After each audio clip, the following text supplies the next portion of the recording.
Чыгуначная станция Брест-Полесский знаходзіцца ў самым цэнтры Брэста. Праз яе штодзень курсуюць дзясяткі грузавых і пасажырскіх цягнікоў.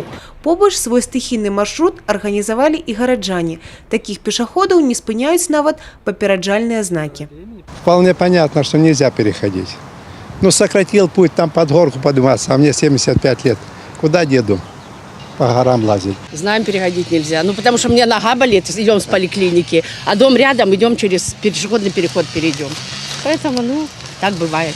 Пры гэтым пад Кобрынскім пуцеправодам стварылі сапраўдны двухбаковы рух. Закопариться уже опасно, вам еще с палочкой с велосипеда переходить. Так проще. А? Так проще. Перешел и поехал. Ну так, а если поезд? А я что, не вижу, что ли? Зручна і хутка, але ў першую чаргу небяспечна. Толькі ў мінулым годзе ў Брэсцкай вобласці на чыгунцы пацярпелі 9 чалавек, у гэтым ужо 5.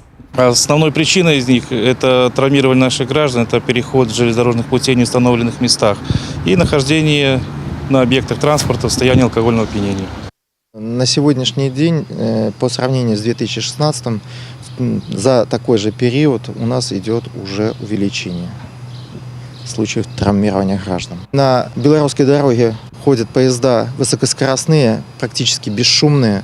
И обязательно, когда вы переходите железнодорожные пути даже в установленном месте, требуется убедиться, что ваш маневр будет безопасен.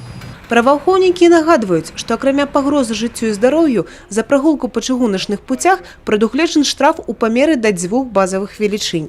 Еўгенія Мароз, Мікалай Кавалёў, тэлерадыёкампанія «Брэст».